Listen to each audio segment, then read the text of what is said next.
Hello everyone, आज की इस वीडियो में एक बार फिर से आप सभी का बहुत बहुत स्वागत है। 10th क्लास में हम जो है चैप्टर नंबर 1 कर रहे थे, इसका आज अपन लास्ट टॉपिक करेंगे, इसको आज अपन कंप्लीट कर लेंगे। ठीक है, तो चलिए शुरू करते हैं आज की क्लास। वीडियो को लाइक जरूर कर दें, चैनल को सब्सक्राइब करना ना भूलें। तो चलिए शुरू करते हैं। आज हमारा टॉपिक रहेगा रेडॉक्स अभिक्रिया, फिर इसके बाद में संक्षारण और फिर इसके बाद में विकृत गंधिता, इनके बारे में हम चर्चा करने वाले हैं। तो देखिए, रेडॉक्स अभिक्रिया की बात करें तो रेडॉक्स अभिक्रियाएं ऐसी अभिक्रियाएं होती हैं जिनमें अपचयन व उपचयन यानी ऑक्सीकरण व अपचयन दोनों साथ साथ हो। ऐसी अभिक्रियाएं जिनमें ऑक्सीकरण व अपचयन दोनों साथ साथ होते हैं उनको कहते हैं अपन क्या, रेडॉक्स अभिक्रियाएं। एक पदार्थ का हो रहा हो ऑक्सीकरण और एक पदार्थ का हो रहा हो क्या, अपचयन।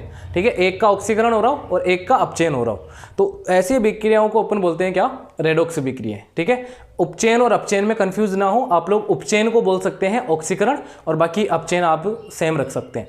तो ऐसी अभिक्रिया जिनमें ऑक्सीकरण व अपचयन दोनों साथ साथ हो। ठीक है, एक पदार्थ का ऑक्सीकरण दूसरे पदार्थ का क्या हो रहा हो, अपचयन हो रहा हो, ऐसी अभिक्रियाओं को हम कहते हैं रेडॉक्स अभिक्रियाएं। उदाहरण की बात करें तो एग्जाम्पल में इसमें आ जाएगा, एक तो Zn+C बन जाएगा, जिंक और कार्बन जब ZnO+ आएगा, ZnO+C बनेगा Zn+CO, ये बन जाएगा। ठीक है, एक इसमें अपन लिख सकते हैं Pb 2PbO+C, तो ये बन जाएगा 2Pb लेड। ठीक है, Pb क्या है, लेड, और बन जाएगा CO2। एक अपन लिख सकते हैं यहाँ से Cu+H2, CuO+H2, ये बन जाएगा Cu+H2O। ठीक है, इस तरीके से अपन लिख सकते हैं। हाँ, इस तरीके से अपन लिख सकते हैं। क्लियर है, ये भी आप लिख सकते हैं। तो इस तरीके से जो है हमारी जो है ये तीन अभिक्रियाएं। इसमें क्या हो रहा है, आप इस पे एक बार नज़र डालिए। यहाँ पे क्या हो रहा है, जिंक ऑक्साइड था, अब बन रहा है जिंक। पहले अभिकारक में था जिंक ऑक्साइड, अब बन रहा है जिंक। इसका मतलब क्या हुआ कि यहाँ से ऑक्सीजन जो है वो रिमूव हो रही है। ऑक्सीजन क्या हो रही है, यहाँ से हट रही है। ऑक्सीजन का हटना क्या होता है, ऑक्सीजन का हटना होता है अपचयन। तो मतलब जिंक ऑक्साइड का क्या हो गया, अपचयन। ठीक है, और कार्बन, और इसको एक बार देखिए आप लोग, तो कार्बन में ऑक्सीजन जुड़ गई, तो इसका मतलब क्या हो रहा है, इसका ऑक्सीकरण।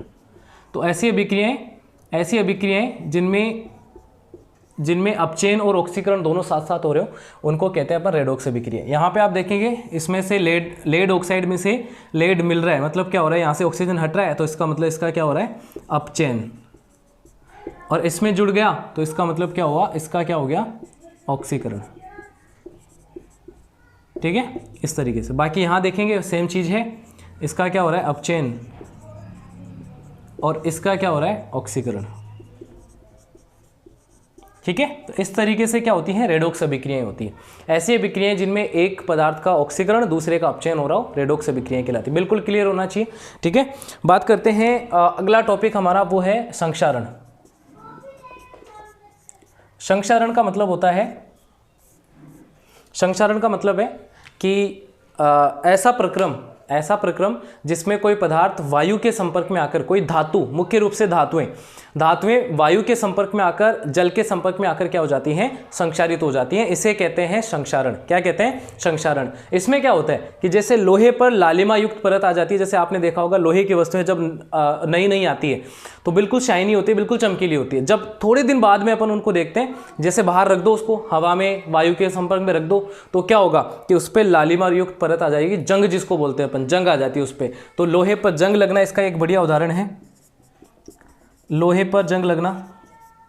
ठीक है, लोहे पर जंग लगना, क्लियर है, ये इसका उदाहरण है। एक चांदी की वस्तुओं पर की परत, हरे रंग की परत, ये सभी जो हैं ये क्या हैं, संक्षारण के उदाहरण हैं। ठीक है, ये सारे संक्षारण हैं। संक्षारण का मतलब होता है कोई धातु संक्षारित हो जाती है वायु के संपर्क में आकर। उदाहरण जैसे लोहे पर जंग लगना, लालिमायुक्त परत आना, चांदी पर काले रंग की परत आना, तांबे पर हरे रंग की परत आ जाना। ठीक है, चांदी की आभूषण जो होते हैं उन पर काले रंग की परत आ जाती है, ज़्यादातर वायु और जल के संपर्क में आने पर। क्लियर है, तो ये होता है संक्षारण। इससे बचा कैसे जाए, तो पेंट करके हम बचा सकते हैं, मतलब जैसे रंग कर दो उस पर, तो हम बचा सकते हैं। एक यशद लेपन आता है, लोहे की वस्तुओं पर जिंक की परत चढ़ाते हैं, तो ये एक यशद लेपन प्रक्रम अपनाया जाता है संक्षारण से बचाने के लिए। ठीक है, लोहे की वस्तुओं को संक्षारण से बचाने के लिए जिंक की परत लगा देते हैं, क्योंकि जिंक अगर बनाते तो जिंक कॉस्टली होगा, तो इसलिए उसको जो है परत लगाई जाती है। तो इससे क्या होगा कि वो संक्षारण नहीं होगा उसका, ठीक है, रस्टिंग नहीं होगी, जंग नहीं लगेगा। ऐसे ही और अपन कर सकते हैं, जैसे ऑयल वगैरह लगा सकते हैं, इससे भी क्या होता है, ये संक्षारण नहीं आएगा। फिर बात करते हैं, एक इसके अंदर एक प्रक्रम आता है विकृत गंधिता। विकृत गंधिता ये भी बहुत इंपॉर्टेंट टॉपिक है, शॉर्ट नोट पूछा जाता है, टिप्पणी इस पे आपको लिखने के लिए पूछा जाता है। विकृत गंधिता, रेंसिडिटी इंग्लिश में बोलते हैं। इसका मतलब होता है कि वसायुक्त और जो तेलीय पदार्थ होते हैं वो ज़्यादा समय के लिए वायु के संपर्क में रहने पर विकृत गंधी हो जाते हैं। विकृत गंधी का मतलब हो गया उनकी गंध जो है वो चेंज हो जाती है, बिल्कुल बेकार जो है उसकी गंध हो जाती है, तो उसको बोलते हैं अपन विकृत गंधिता। क्या बोलते हैं, विकृत गंधिता बोलते हैं कि ये तेलीय और वसीय जो पदार्थ हैं, वसायुक्त पदार्थ हैं, ये वायु के संपर्क में आने पर दुर्गंध युक्त हो जाते हैं। क्या हो जाते हैं, दुर्गंध युक्त हो जाते हैं, और इसलिए इस प्रक्रम को कहते हैं विकृत गंधिता। क्या कहते हैं, विकृत गंधिता। आप देखते हैं घर पे भी ऐसे कोई पदार्थ होते हैं जो वायु बाहर खुले पड़े रहते हैं, तो उन पे क्या आ जाती है, स्मेल आने लगती है, वो क्या है, विकृत गंधिता। बात करते हैं इससे बचा कैसे जाए। तो अब जो आपने चिप्स देखते हैं अपन, ठीक है, चिप्स की जो थैलियाँ आती है, चिप्स जो है उनमें नाइट्रोजन गैस भरी जाती है, क्योंकि नाइट्रोजन गैस अक्रिय गैस है।